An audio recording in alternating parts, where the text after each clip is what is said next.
You are listening to The Score, this Thursday, July 28th edition. With Joseph Huerta, I'm Chase Eford. Whoever you are, wherever you are, we'd like to thank you for making us a part of your night. And we're excited because we actually have some stuff to talk about today, because as of Monday, July 25th, the NFL is officially back. Isn't that right, Joe? Yes, it is. The lockout is finally over, and we have a brand new CBA that we can talk about on our show. So, yes. Yeah, and in like a 2 day period, we had maybe like 500 transactions going on in the NFL. So we have those coming up for you. We're going to tell you some of the big transactions, and we're going to also give you our buy or sell list later in the show for the top 25 of college football. But we're going to start off today with the NFL and the new CBA that's going on. And Joseph, what exactly is going on here now? What's different about the NFL? There's actually a lot different with the NFL. The NFL obviously is trying to make the game a little safer, trying to protect their players more. Um, the one new thing that we all wanted to, well, a lot of us wanted to happen was a rookie wage scale. We wanted people to stop paying rookies $50 million before they even step into the NFL. But they decided not to go with the rookie wage scale. The new salary cap is now, I believe, $120 million. And now it used to be, I think, you used to be able to only spend the floor salary cap used to be, I think, around 60 million. But now you have to spend at least 95 to 99% of your salary cap. So that's the first time in history they've ever had it to where you have to spend so much money of your salary cap. So teams like Tampa Bay, who have only their salary cap or their payroll is only 65 million, will have to waste a lot of money in the free agency this year. Um, Another thing was the minimum salary increased to 55K for this year. So anybody who's nobody, like your little scouting guys, will be making $55,000 this year. But some big things with training camp. Some big things which for a lot of people that played football back when they're in high school and college, whenever they're gonna sound this one's gonna sound really odd to you. There's no more 2-a-days practices in the NFL. Not in No more in training camp, nothing. No more 2-a-days practice. They also eliminated off season by 5 weeks. They took out most of the OTAs, those voluntary, mandatory crap, whatever it is.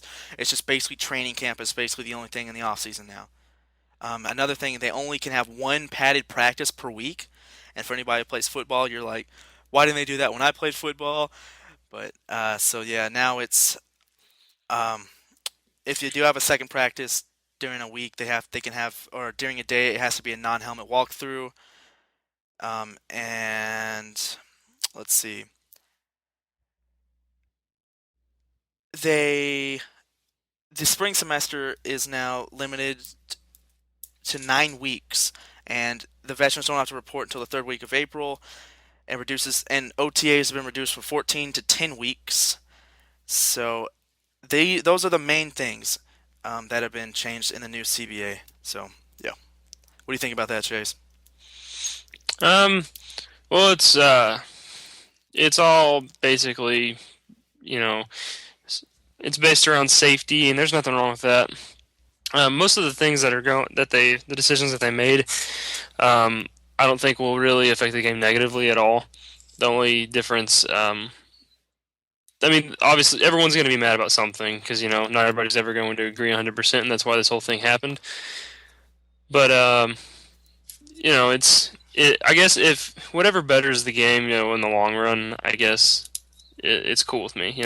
Yeah, but this thing right here, where you have to spend 99 to 95% of your uh, your whole salary cap, that that is kind of that's a lot new for the NFL. Especially like I said earlier, Tampa Bay, their Yeah, payroll is 65 million. They have to double their whole payroll to be able to even play in the to be able to be to be able to play in the fall. So they're going to be yeah, paying some players that don't deserve money a lot of money. yeah, and I don't agree with that. Like, I don't believe if you're just sitting on the bench that you should be getting paid more than certain people. And Yeah.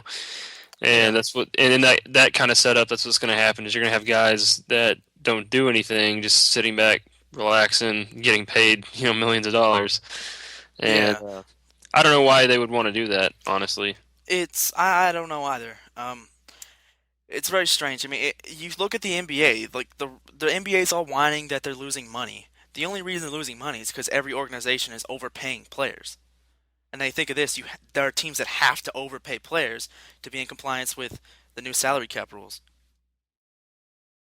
So Hmm. it's kind of Yeah, ironic. yeah, and then you've got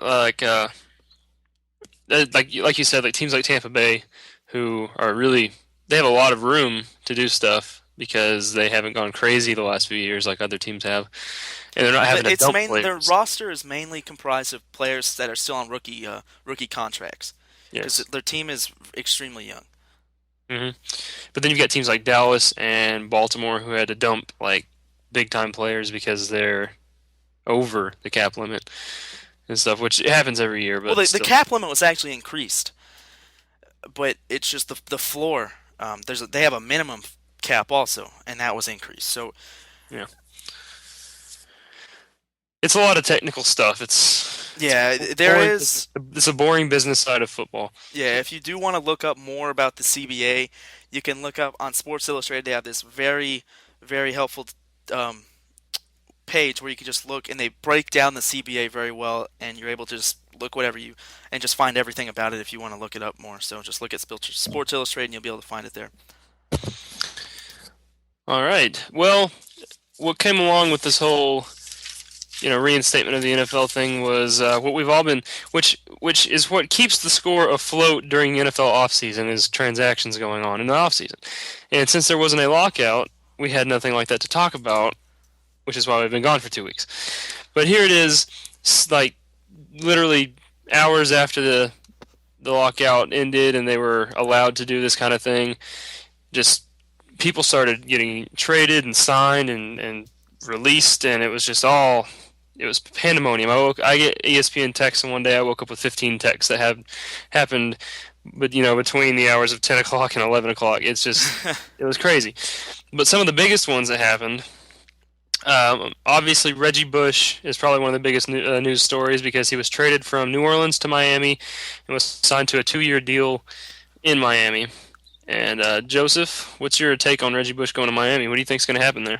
um, I don't think they'll be able to utilize Reggie Bush like the Saints were able to because they have had so much struggle or so much trouble with quarterbacks. They haven't had a good solid quarterback in a while, and Reggie Bush was basically a receiver who could play out of the backfield. And when you don't have a good quarterback that's going to be able to utilize that, then he's going to suffer pretty badly. Yeah, and I was talking the other day to people about, I thought Reggie Bush's time was coming. Um, he he was one of those players that came out of college and won the Heisman, and everybody expected him to just do some great things in the NFL. And to this date, I don't think he's lived up to the expectations, honestly. Oh, of course not.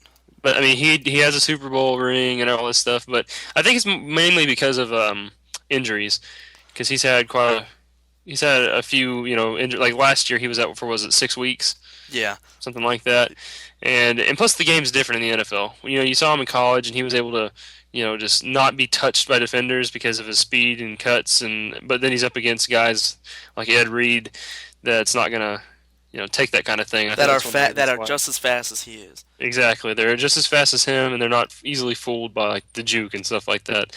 So I think that's one of the reasons why Reggie Bush hasn't lived up to expectations in the NFL. Yeah, and another thing is in the NFL, nobody's intimidated of each other. No, Like in college, you hear the name Reggie Bush, you start shaking because you think you're going to get embarrassed by him. But in the NFL, exactly. everybody's like, who cares? And then so everybody thinks they're better than everybody else in the NFL. Not the same way in college football. Nope. Okay, some other big time news. Matt Hasselbeck signed by the Tennessee Titans. Um, I never really got the terms of which he was signed to. I don't think it was released. I don't think it's actually been determined at the moment, but I know he's been signed. Um, they're adding they're adding a veteran to their team, and Hasselbeck's time in Seattle's kind of been ticking down lately. Anyways, I didn't think he would still be here up to now, but he's getting older. I think he's like He's in his 30s somehow. yeah, I like don't. 36 or something like that. And I knew that his time was coming whenever he injured himself celebrating last year. He gave himself a hip pointer